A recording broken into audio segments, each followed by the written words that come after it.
Assalamualaikum warahmatullahi wabarakatuh.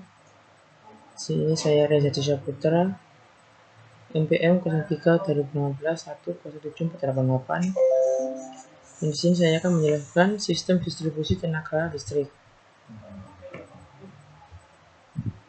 Sistem penyaluran tenaga listrik adalah salah satu bagian utama dalam struktur sistem tenaga listrik yang berperan untuk mengirimkan daya listrik mulai dari pembangkit, kemudian disalurkan melalui jaringan transmisi, dan disalurkan ke instalasi pengguna tenaga listrik yang disebut konsumen dengan menggunakan saluran distribusi.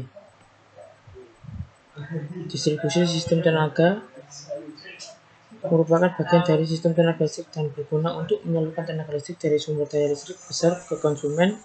Jadi fungsi distribusi tenaga listrik adalah pembagian atau penyaluran tenaga listrik ke beberapa tempat, merupakan sistem tenaga listrik yang langsung berhubungan dengan pelanggan karena satu daya pada pusat beban. Struktur jaringan distribusi sistem tenaga. Yang pertama, gardu induk atau pusat pembangkit tenaga listrik.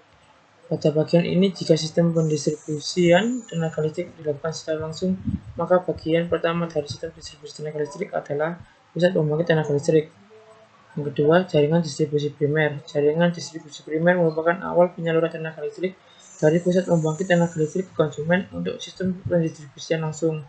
Sedangkan untuk sistem pendistribusian tak langsung merupakan tahap berikut dari jaringan transmisi dalam upaya menyalurkan tenaga listrik ke konsumen. Yang ketiga, gardu pembagi atau gardu distribusi. Berfungsi merupakan tegangan listrik dari jaringan distribusi primer menjadi tegangan terpakai yang digunakan untuk konsumen dan disebut sebagai jaringan distribusi sekunder. Yang keempat, jaringan distribusi sekunder. Jaringan distribusi sekunder atau jaringan distribusi tegangan rendah merupakan jaringan tenaga listrik yang langsung berhubungan dengan konsumen. Konfigurasi jaringan distribusi sistem tenaga. Jaringan distribusi radial bila antara titik sumber dan titik beban hanya terdapat satu saluran, tidak ada alternatif saluran lainnya. Bentuk jaringan ini merupakan bentuk dasar paling sederhana dan paling banyak digunakan, yang dinamakan radial, karena saluran ini ditarik secara radial dari suatu titik yang merupakan sumber dari jaringan dan cabang-cabang ke titik beban yang dilayani.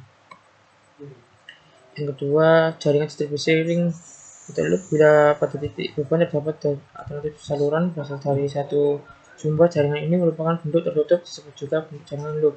Yang ketiga, jaringan distribusi jaringan merupakan gabungan dari beberapa saluran mesh di mana terdapat lebih satu sumber sehingga berbentuk saluran interkoneksi. Dan keempat, jaringan distribusi spindle.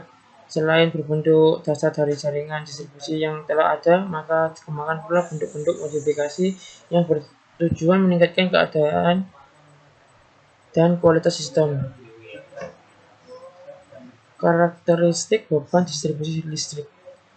Dalam dunia kelistrikan telah dikenal dua jenis beban, yaitu beban linier dan beban non-linier. Yang pertama, beban linier. Beban linier adalah beban yang memberikan bentuk keluaran linier atau sama dengan bentuk masukan, artinya daya yang mengalir sebanding dengan impedansi dan perubahan tegangan. Beban linier terdiri dari tiga macam beban, yaitu beban resistif, beban induktif, dan beban kapasitif. Yang kedua, beban non-linier. Beban non-linier adalah beban yang keluarannya tidak sebanding dengan tegangan masukan sehingga arus balik melalui kawat netral tidak sama dengan nol.